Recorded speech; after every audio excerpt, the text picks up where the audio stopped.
What's up, back with another one. So today I'm going to show you the game claiming he's the best rapper of Compton. Check this clip out. When Kendrick mentioned you in the song Black Boy Fly. Yeah. But when to have your name mentioned in a song, what does that mean? Is that the ultimate sign of respect? Is that the ultimate validation? Yeah, man. I think that for him to do that showed his early onset vulnerability, his adoration, respect, and appreciation for something that I got, got out the gate a little earlier than him on, and I'm appreciative, to the fact that he did that to this day. Who's the best rapper on the West Coast today? Game. Damn, that was quick. Yeah, that's it.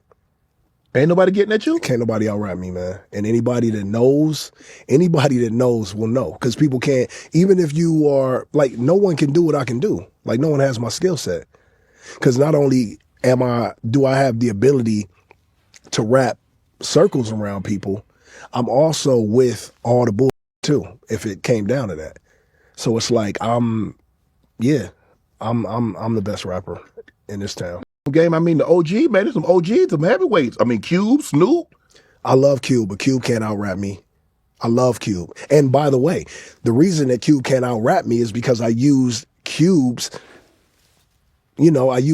legacy to help me sharpen. Right. I used Snoop's legacy to help me sharpen myself. I used Dr. Dre, NWA. So it's like those guys came before me. You know what I'm saying? So it's like Kobe, right? You know Kobe watched Mike growing up. For sure, right? absolutely. But you see the way he walked, you see the way he chewed that gum, okay. He got the wristband on his elbow. Now, Mike, in Kobe's prime, Mike couldn't hold Kobe. No. But that's because he came before him and he done with it. Right. I'm not saying if I was in 1992 with Cube might be able to, go crazy. Right. But right now, like, nah, it's not a rapper on the West that's better than me. You still the best rapper from Compton? I'm definitely the best rapper from Compton. Definitely? Definitely. Is it, I think we're going to talk about it, I'm going to talk about it now. Now, we just saw who had that versus. We had No Limit and Birdman. Oh yeah, Cash Money. Cash Money. Yeah. So who would you want to do a versus against? I'm more of a fan. Like, I'm a fan of the Versus series. More of a fan than I am a participant. Okay. And I think that with my career, there's only a few names that really even make sense. Right. And I think the only person that I could probably be on a Versus with is probably 50 or something like that. Right. Yeah. You still got beef with Suge? Nah, I talked to Suge like a few months ago. He was in good spirits, and he gave me my props. We bumped heads over the years, but again, I don't duck no smoke. So he ended up finding out that the hard way. What's your relationship with Drake?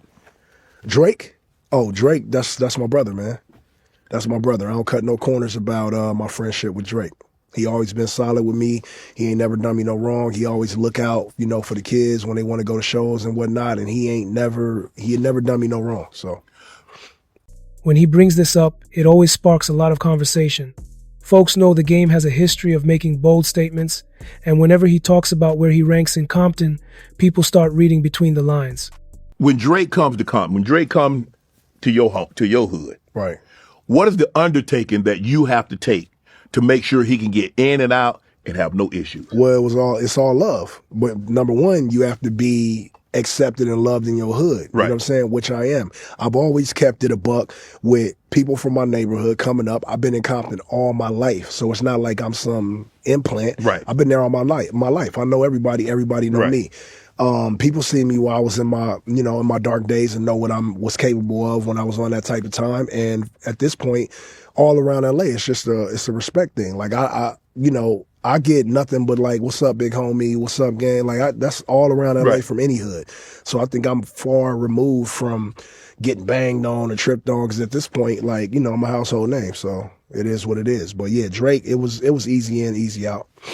I mean, he's got to be one of the biggest rappers. I mean, yeah, I think he's probably the biggest. Yeah. Right now, one of the biggest artists. I mean, you can make a case. I mean, maybe Beyonce, Taylor Swift. I mean, maybe they're right there. But to hang out with somebody like him, I mean, you're like, you don't look at him like the outside world looks at him. You look at him like a homie. You know what Drake does? Whenever he's in my presence, man, he always makes me feel like the bigger brother. Right. There's always a respect. And I think with him, it's never been I've sold more records than you or I got more money than you, because he done both.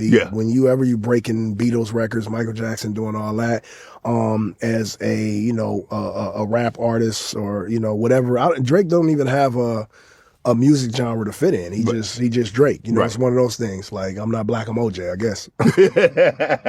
But yeah, man.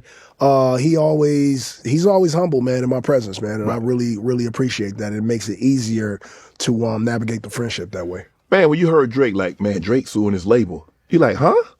Yeah. What? Yeah. Nah, you misheard that. That's me. I don't sue. But that's just me.